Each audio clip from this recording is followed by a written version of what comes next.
Существует ли сглаз и порча? Эти волнующие и загадочные магические термины знакомы многим. Но что они действительно означают и как их распознавать?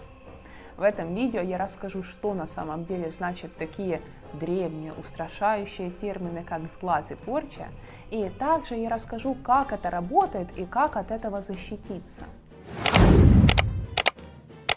Человек – существо социальное.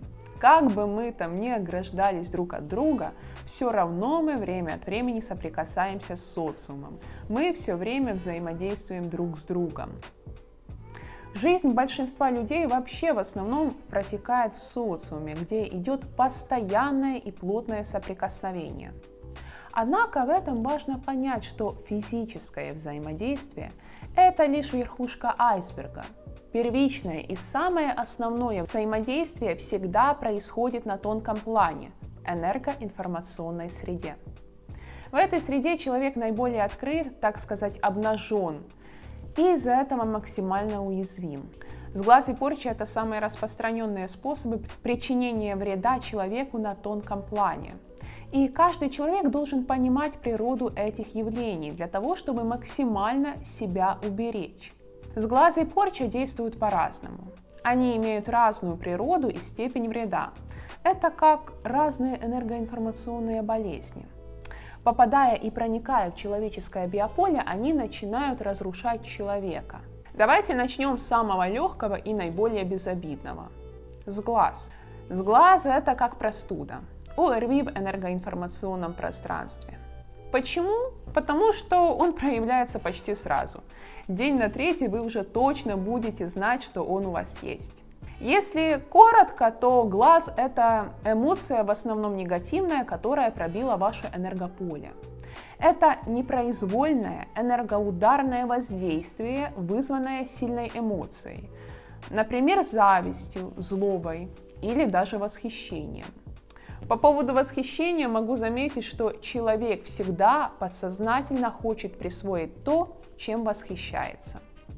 Так что позитива для вас от того, что кто-то вами сильно восхищается или чем-то вашим сильно восхищается, мало.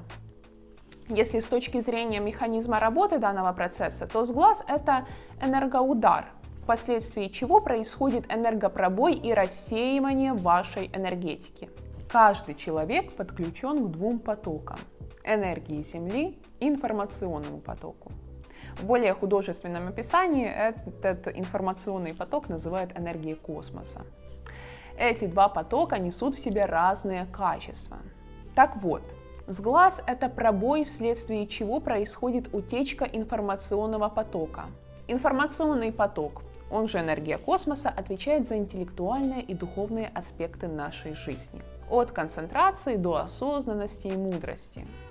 Когда у нас здоровый и хороший информационный поток, то мы осознаны. У нас трезвый рассудок, мудрость, интеллект, способности. И когда происходит сглаз, то пробой идет в области именно прохождения этого потока. И к человеку перестает поступать эта энергия, так как она рассеивается. Вот есть шланг, его пробили, и вода течет не к вам, а разливается по сторонам. Мы с вами хоть раз в жизни сталкивались с таким явлением, а то и постоянно. Как выявить у себя сглаз? Вот человек жил, все было хорошо. Он понимал, кто он, куда он идет, к чему он идет, зачем и что ему делать. У него планы, цели, мечты, чистый трезвый разум. И ни с того ни с сего у человека начинаются проблемы с концентрацией, с осознанием. Все становится как-то туманно. Человек становится, знаете, таким потерянным и впадает в прострацию. Начинается такое угнетенное, подавленное состояние, полное безразличие ко всему. Куда я шел? Зачем? Даже может случиться такое, что человек забывает, что он знал, перестает понимать, что он понимал, и у него перестает получаться то, что получалось. Он перестает хотеть то, что хотел, то, о чем мечтал. Все вроде выключили. А что происходит? Информационный поток рассеивается и не наполняет человека. Нету больше этого питания у него. Кто может вас сглазить? Важно отметить, что сглазить человека возможно только при непосредственном контакте с ним. Для этого необходимо оказаться в одном пространстве и как минимум визуально наблюдать за объектом. Сглазить может тот, кто испытывает к вам сильные эмоции, например, зависть, злобу или то же самое восхищение. Хотя восхищение – это тоже некая зависть, потому что человек вряд ли будет бескорыстно восхищаться тем, что у него нет. Он в глубине души захочет это взять и присвоить себе. Это работает так всегда. Сглазить вас можно тогда, когда вы энергетически слабы. Вы можете быть безумно умным, интеллектуальным, всезнающим человеком, но если вы энергетически слабы, сделать вам пробой, сглазить вас, да проще простого. Сглазить может тот, кто или энергетически сильнее вас, или испытывает настолько сильные эмоции к вам, в основном негативные, что пробил ваше энергополе и сделал дыру, и оттуда начала рассеиваться ваша энергетика. Знаете, кто зачастую энергетически сильнее вас? Это люди с невысоким интеллектом или с сознанием ребенка. Это такие незамысловатые личности, которые живут одним днем, у них отсутствует критическое мышление, они руководствуются в основном ощущениями и эмоциями. Их точка сборки находится на плотных, тонких телах, и энергетически, конечно же, они сильнее вас. Давайте с вами разберем пару примеров для большего понимания. Вот есть у вас подруга, которая вам завидует. Испытывает к вам эту негативную эмоцию зависти. Но она этого никак не показывает и даже может не признаваться сама себе в этом. Но вы явно замечаете, пообщаетесь с ней, и у вас начинаются какие-то проблемы в жизни. Ссоры дома, невезучесть, на работе проблемы, что-то провалилось, не получилось. Да еще и вы какая-то несобранная, странное состояние, сбиты с толку. У вас пошло все наперекосяк. Ибо недостаточно той энергетики, того информационного потока на обслуживание своих сфер жизни. Также вы можете побывать в коллективе, где все вам завидуют, например, или испытывают к вам еще какие-то негативные эмоции. И это уже будет, конечно же, удар посильнее, потому что коллективный. Много людей, концентрат сильный, и вы сразу почувствуете это. Вы как будто побываете в банке с ядом. И давайте еще один классический пример, который очень распространен. Идет красивая девушка по улице, и навстречу ей бабка. И не понравилось этой бабке, что, видите ли, здесь такие ходят. Еще грешница в короткой юбке. И она испытывает резкую злобу и негатив к этой девушке. И все это летит в сторону девушки. Такой человек может встретиться каждому из нас на улице и испытывать к нам чистое зло за то, что мы что-то одели, по его мнению, не то. Или еще что-то. Но когда вы пройдете мимо, он через 7 секунд уже забудет вас и переключится. Просто это такие люди. Как я уже сказала, без критического мышления руководствуются в основном эмоциями и ощущениями. Но здесь нужно учитывать то, что чем меньше времени вы были с ним в контакте, с таким человеком, под его прицелом, тем меньше пробой, а то и просто микроудар. И может быть такое, что вы ничего не почувствуете, и через минут 5-10 с вас это уже спадет. Чем короче контакт, тем меньше удар. Как защититься от сглаза? Как я уже упомянула, сглаз это как ОРВИ, и через 7 дней оно проходит само. Энергетическое тело очищается, обновляется, и все становится на свои места. Человек приходит в себя. В принципе, если вы обнаружили у себя сглаз, то если вы входите в какую-то религиозную конфессию, можно обратиться к ней. Пойти в храм или церковь – это довольно сильные эгрегоры, которые могут реально помочь. Для того, чтобы защититься от сглаза, не пропускать его вообще, нужна сильная прокачанная энергетика. Нужно этим заниматься, чиститься, запитываться. Сейчас вообще у людей, особенно в городе, слабая энергетика, потому что слабая подключка к земле. Все живут в квартирах, сидят в голове, людям не хватает энергии земли, не хватает связи с землей. Из-за этого ослабевают нижние чакры, которые дают эту самую сильную энергетику человеку. Также есть специальные защиты, делаются специальные защитные амулеты. Это легко тоже может защитить вас от таких напастей. Ну что ж, теперь порча. Порча – это намного серьезнее и опаснее. Это как раковая опухоль. В чем вообще отличие порчи от сглаза? Сглаз происходит на уровне подсознания, на уровне чувств и эмоций. Человек испытал чувства и эмоции, и эта энергия пошла к вам. Зачастую сглаз происходит неосознанно. Порча делается на уровне информационно-энергетическом и происходит всегда осознанно. Сглаз делает дырку в вашем биококоне. Это, знаете, как бросить камень в окно. Окно разбито, теплота уходит, и в комнате становится холодно. Порча – это то же самое, что открыть форточку и бросить бомбу замедленного действия. Это намного опаснее и всегда специально. Порча всегда делается специально. Для этого нужно знать специальные технологии выполнения. Порча – это всегда результат злонамеренного воздействия, оформленное в законченное желание зла другому человеку. Давайте рассмотрим, что такое порча по структуре своей. Порча – это энергоинформационная единица, то есть она вмещает в себе и энергию, и информацию. Сглаз вмещает в себе только энергию.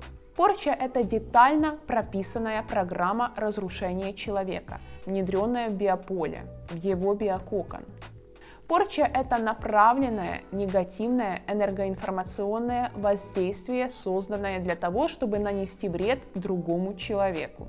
Порча, она более техническая и целенаправленная. Она всегда имеет конкретную задачу. Конкретная задача порчи состоит в том, что она четко направлена на разрушение чего-то. Или здоровья, или бизнеса, или отношений, а то и всей жизни. Я много встречаю такого, что ставят порчи конкурентам по бизнесу. Идут к специалисту, делают порчу, внедряют ее в биополе конкурента, и у него начинает бизнес проседать и разрушаться. И те сделать вообще ничего не могут. Вот так происходит. Вот смотрите, каждая порча имеет ядро. Энергетический сгусток, вокруг которого наматывается вот эта негативная программа, информация о том, что должно разрушиться. И это ядро держит эту программу и не дает ей рассеиваться.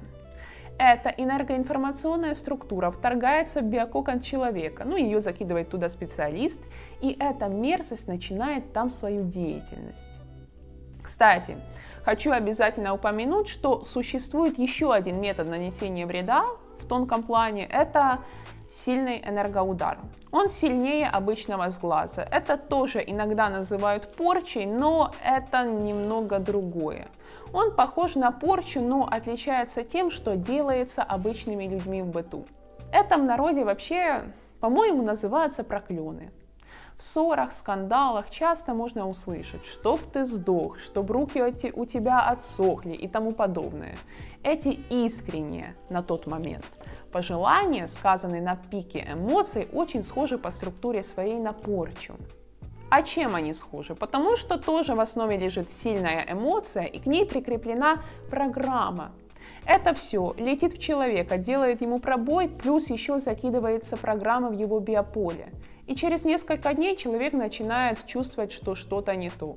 Но у нас, у каждого есть своя защита, наш природный иммунитет. Это зона 3 чакры. И в теле в основном там будет ощущаться эта чужеродная программа. Там может быть спазм, зажим, что человек не сможет нормально вдохнуть. Засосало под ложечкой. Это тоже, кстати, сигнал, что в организм попало что-то негативное. Держаться все это дело может долго, смотря сколько энергии туда вложено. Если у человека, кстати, здоровая энергетика, сильная чакра манипура, то организм начнет чиститься природными методами сразу же. Просто на это уйдет больше времени. Итак, кто может сделать настоящую порчу? Порча – это, как правило, результат ритуальной работы. В отличие от сглаза, порча создается намеренно и предполагает использование ритуалов, магических предметов и определенных знаний. Поэтому это дело рук только специалистов. Настоящую порчу может сделать только специалист, который этим всем занимается. Ну или человек, который владеет технологией выполнения данного ритуала. Как же выявить у себя порчу? Порчу вначале не так легко выявить, как сглаз. Чтобы выявить порчу, важно быть очень внимательным к изменениям в своем состоянии. И использовать можно еще специальные методы. Обратите внимание на свою интуицию. Если вы чувствуете, что что-то не так, это может быть первым сигналом, что что-то не так. Вот вы жили, у вас все было хорошо. И с какого-то момента вы начали, так сказать, скатываться. Или в какой-то сфере начались проблемы за проблемой. И это длится уже долго и ничего не помогает. Ваша жизнь как будто в один момент пошла на спад. Физически порча может проявляться так. Это постоянная усталость, даже после отдыха, необъяснимые болезни, которые не поддаются лечению, частые головные боли или ощущение тяжести в теле, потеря аппетита, резкое ухудшение здоровья. В эмоциональном плане это может быть так, что у вас постоянная какая-то тревога, страхи, депрессия, ощущение давления, какой-то внутренний дискомфорт, частые вспышки гнева или апатии без видимой причины на то. У вас начинается череда неудач во всех сферах жизни. Например, разрушение отношений с близкими или партнерами, потеря работы, денег, ресурсов. Кстати, как точно распознать порчу? На вас начнут по-другому в один момент реагировать ваши домашние животные и близкие люди. Начнут вянуть рядом с вами растения, хотя этого раньше не было. Также, если нательный крестик или другой оберег ломается или теряется, это может быть первым и главным признаком попытки защитить вас от какого-то сильного негативного воздействия. Как избавиться от порчи? Если дела уже плохи или все стремится очень к быстрому разрушению, то лучше всего как можно быстрее обратиться к специалисту, тому, кто умеет с этим работать. Также есть некоторые техники, которые может проделать сам человек, но скажу вам так, что это довольно сложно и кропотливо. Это не получается с первого раза. Вы должны быть практиком, уметь практиковать и, знаете, вы должны быть человеком, который этим всем занимается, который умеет работать со своей энергетикой. Как уберечься от порчи? Чтобы защитить себя от порчи, важно укрепить свое энергополе и минимизировать вероятность негативного воздействия со стороны окружающих. Можно сделать сильные защиты, носить специальные амулеты или нужно находиться под защитой какого-то сильного эгрегора. Если вы вхожи в эгрегор, который довольно сильный и вы все время с ним в контакте, вы его верный адепт, то это тоже может спасти. Эгрегор защищает своих адептов, но здесь, кстати, нужно понимать и знать, к какому эгрегору обращаться, потому что не каждый эгрегор вас защитит от такого. И главное, что хочу еще сказать.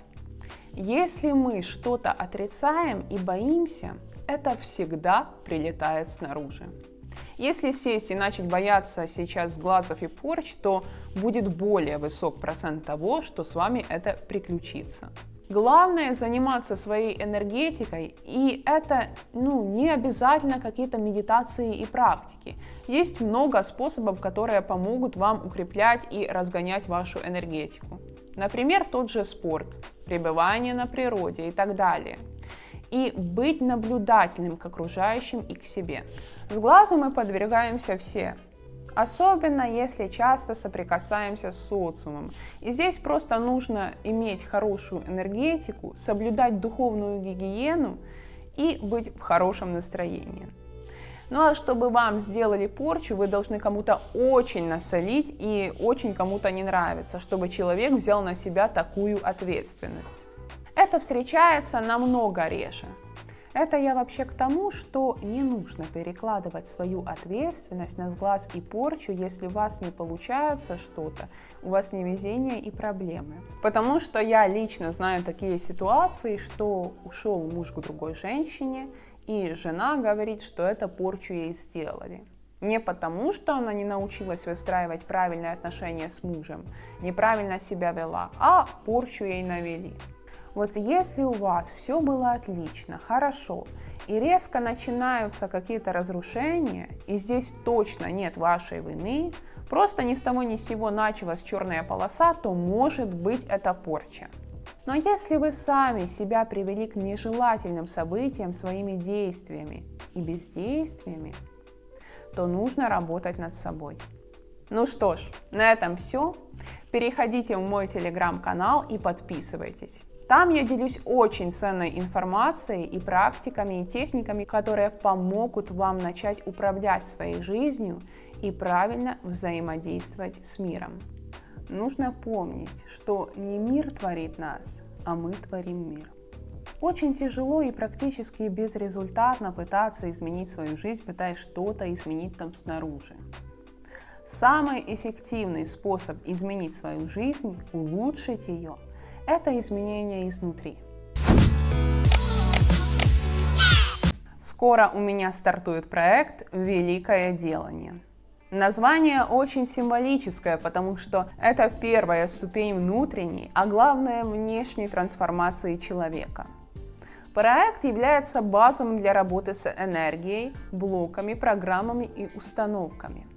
Он рекомендован для тех, кто хочет увеличить свой энергостатус, то есть стать более значимой фигурой в социуме, сделать прорыв во всех сферах своей жизни, прийти к гармонии и получить желаемые результаты и выйти на новые уровни в здоровье, финансах, отношениях и в общем состоянии. Больше о своем проекте я расскажу в своем телеграм-канале. 3, 2,